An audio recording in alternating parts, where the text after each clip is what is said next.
आपने लोगों को अपनी खास शक्तियों से दुनिया को बचाते तो बहुत बार देखा होगा, लेकिन जरा सोचो अगर कोई अपनी शक्तियों के गुरूर में चूर होकर अंधाधुंध लोगों को मारने लगे तो कुछ ऐसा ही होता है हमारी आज की कहानी में। कहानी की शुरुआत में हम काइल और टोरी नाम के एक शादीशुदा जोड़े को देखते हैं। वो बच्चे के लिए काफी समय से कोशिश कर रहे थे लेकिन कुछ हो नहीं रहा था। तभी अचानक टोरी का ध्यान बाहर से आई एक आवाज पर गया। कुछ ही पलों में आसमान से आकर धमाके से एक चीज क्रैश हुई जिसकी वजह से सभी चीजें हिलने लग गई। इसके बाद कहानी कुछ साल आगे चली गई जहाँ टोरी ब्रैंडन के साथ खेल रही थी। उधर ब्रैंडन से स्कूल में टीचर ने एक सवाल पूछा जिसका जवाब देने पर क्लास की एक लड़की केटलिन उसे देखकर मुस्कुराई। रात को घर पर पेंटिंग करते वक्त टोरी का ध्यान ब्रैंडन पर गया जो अनजाने में उस स्पेसशिप को ढूंढ रहा था जिससे वो इस धरती पर आया था। उन्होंने उस स्पेसशिप को अपने गैराज में बंद कर रखा था और ब्रैंडन उस तक पहुंचने की बहुत कोशिश कर रहा था, जिस पर टोरी ने उसके पास जाकर उसे शांत किया। अगले दिन उसके पिता काइल ने उसे बगीचे की घास काटने का काम दिया, जिसके बाद ब्रैंडन घास काटने वाली मशीन को चालू करने की कोशिश करने लगा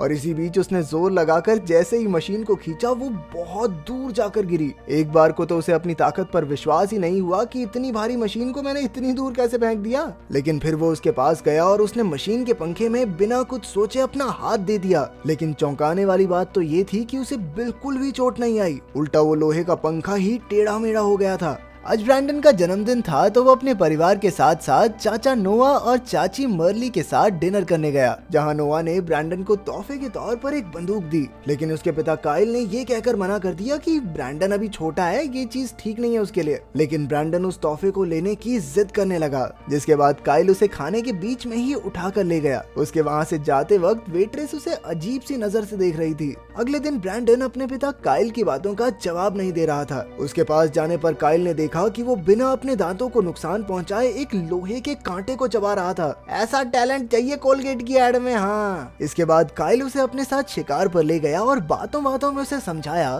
देखो बेटा, जवानी फूट रही है तुम्हारी तो शरीर में बहुत सारे बदलाव आ रहे होंगे, हम भी जानते हैं, हम भी मर्द हैं। अबे तू होगा मर्द, इसके शरीर में जो बदलाव आ रहे हैं ना कोई नहीं जानता, अलग ही बच्चा है ये। उस रात ब्रैंडन छुप कर अपनी क्लास वाली लड़की केटलिन पर नजर रख रहा था। केटलिन अपने कमरे में लैपटॉप पर गाने सुन रही थी। जैसे ही उसने लैपटॉप बंद किया उसे लगा कि ब्रैंडन खिड़की के बाहर खड़ा होकर उस पर नजर रख रहा है। वो बहुत डर गई और उसकी आवाज सुनकर उसकी माँ जल्दी से उसके कमरे में आई। हमने देखा कि वो कोई और नहीं बल्कि उसी रेस्टोरेंट की वेट्रेस थी। उसने केटलिन से सारी बात पूछी और खिड़की के पास गई, लेकिन तब तक तो ब्रैंडन वहाँ से भाग गया था। उधर टोरी और नोआ ब्रैंडन को ढूंढने में लगे थे, जिसके बाद थोड़ी देर बाद उन्हें ब्रैंडन मिल भी गया। अगले दिन टोरी ने ब्रैंडन की टीचर से उसके बारे में बात की जब ब्रैंडन अपनी किताब में कुछ अजीब सी ड्राइंग बनाने में लगा था। जब टोरी ने उस ड्राइंग के बारे में पूछा तो ब्रैंडन ने अपनी कॉपी छुपाकर बात टाल दी। रात के समय ब्रैंडन चुपचाप खड़ा होकर मुर्गियों को देख रहा था और तभी काइल ने आकर उससे पूछा कि वो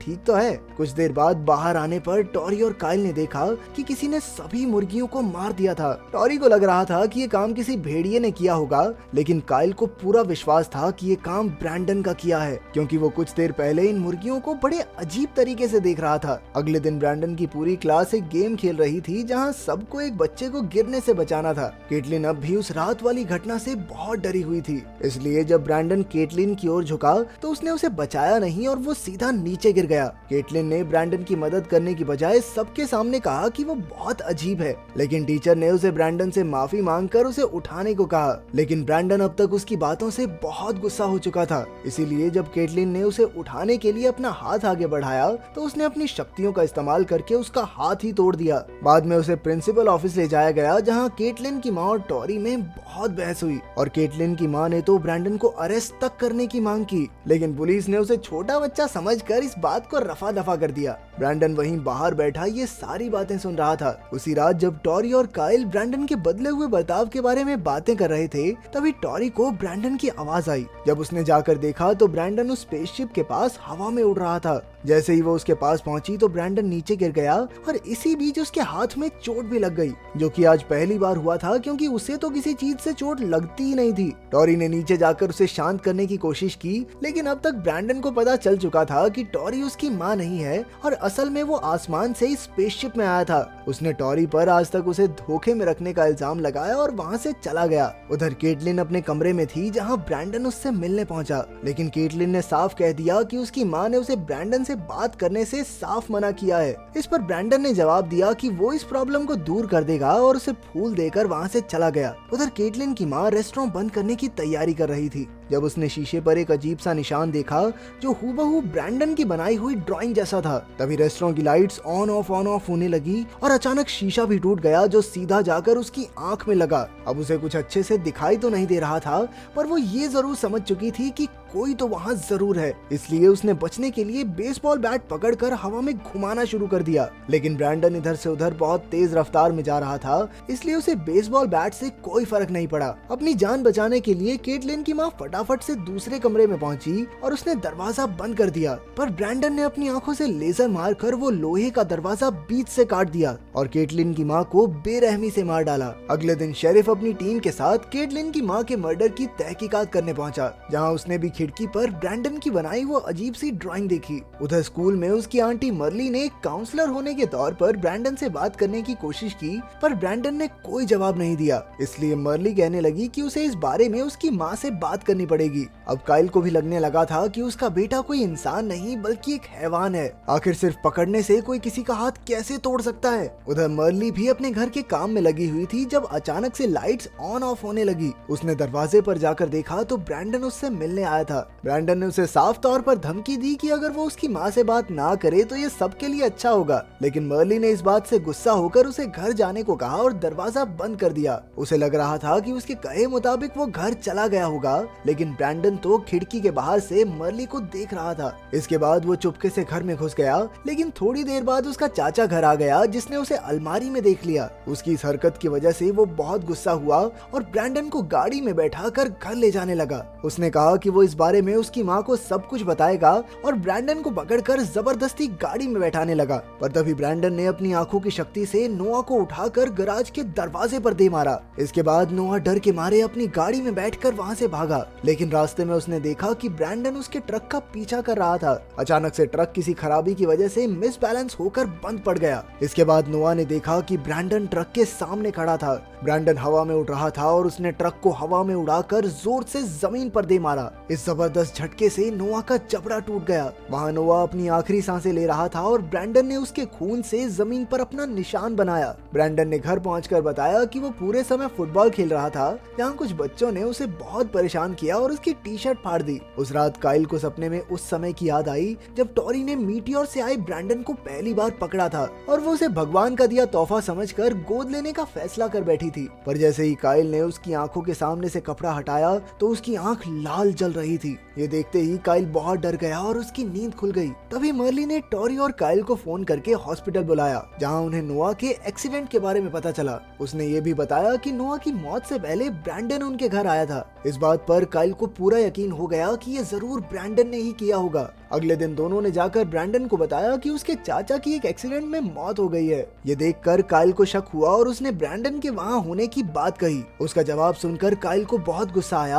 और उसने ब्रैंडन से कहा कि तू वहीं था ना तू, सच बोलियो। ब्रैंडन ने उसकी बात पर ज्यादा ध्यान नहीं दिया और वहाँ से जाने लगा, जिस पर काइल गुस्से से भर उठा। जिसके बाद उसने ब्रैंडन को रोकने की कोशिश की, पर ब्रैंडन ने उसे आसानी से अलमारी में दे मारा। थोड़ी देर बाद काइल ने ब्रैंडन के कमरे में जाकर उसकी टी शर्ट ढूंढी जिस पर खून के निशान थे। तभी अचानक से ब्रैंडन नहाकर बाहर आ गया, लेकिन काइल ने चालाकी से उस टी शर्ट को छुपा लिया। वहाँ से निकलकर काइल ने टॉरी को वो टी शर्ट दिखाई, लेकिन टॉरी ने अपने बच्चे के खिलाफ कुछ भी मानने से इनकार कर दिया। उधर शेरिफ सभी केसेस की फाइल्स पढ़कर उनके बीच में कोई लिंक ढूंढने की कोशिश कर रहा था। अगले दिन काइल ब्रैंडन को एक बार फिर से शिकार पर ले गया। उनके निकलने के बाद शेरिफ टॉरी से मिलने पहुंचा और उसने रोड पर बने ड्राइंग्स दिखाकर उससे कुछ सवाल पूछे, लेकिन टॉरी ने साफ कह दिया कि उसे इस बारे में कुछ नहीं पता। शेरिफ के जाने के बाद टॉरी ने ब्रैंडन के कमरे में जाकर उसकी कॉपी खोली, जहां उसे सेम ड्राइंग बार बार बनी हुई दिखी। उसने उन सभी लोगों की तस्वीर भी बनाई थी जिन्हें उसने मारा था, और साथ ही दुनिया पर कब्जा करने की बातें भी लिखी हुई थी।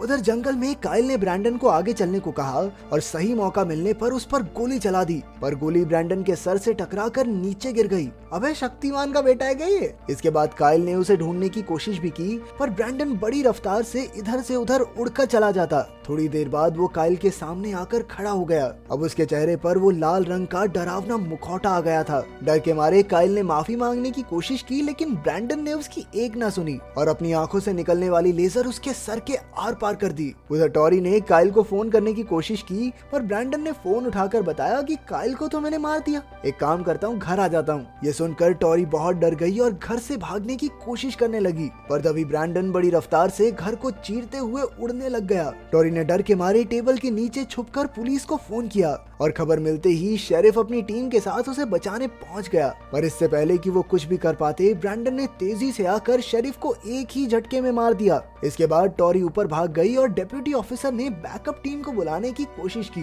पर तभी उसने देखा कि ब्रैंडन उसके सामने खड़ा था और उसने डिप्टी ऑफिसर को भी एक ही झटके में मार दिया। टॉरी समझ गई थी कि अगर वो घर में रही तो बच नहीं पाएगी, जिसके बाद उसने चुपचाप वहाँ से कूदकर भागने की कोशिश की। वो घर से निकलकर गैराज में स्पेसशिप के पास पहुंची, क्योंकि उसे याद था कि एक बार स्पेसशिप के एक हिस्से से ब्रैंडन को चोट लगी थी, इसलिए उसने वहां जाकर उस हिस्से को ढूंढा और अपनी जेब में छुपा लिया। जिसके बाद वो ब्रैंडन के पास गई और उसे प्यार से समझाकर उसका ध्यान भटकाने की कोशिश की, पर जैसे ही उसने हमला करने की कोशिश की तो ब्रैंडन ने उसका हाथ पकड़ लिया और स्पेसशिप के उस हिस्से को दूर फेंक दिया। अपनी माँ से धोखा मिलने पर ब्रैंडन को बहुत गुस्सा आ चुका था और वो टॉरी को उठाकर हवा में ले गया। हवा में बहुत ऊपर पहुंच जाने के बाद उसने टॉरी को नीचे फेंककर मार डाला। इसके बाद हमने देखा कि ब्रैंडन एक उड़ते हुए हवाई जहाज के सामने खड़ा था। अगले दिन जहाज के कुछ हिस्से टॉरी और काइल के घर के पास पड़े थे और एक न्यूज रिपोर्टर ने बताया कि टेक्निकल गड़बड़ी के चलते रात को एक हवाई जहाज घर में क्रैश हो गया और घर में सो रहा एक शादीशुदा जोड़ा जिनके नाम टॉरी और काइल थे,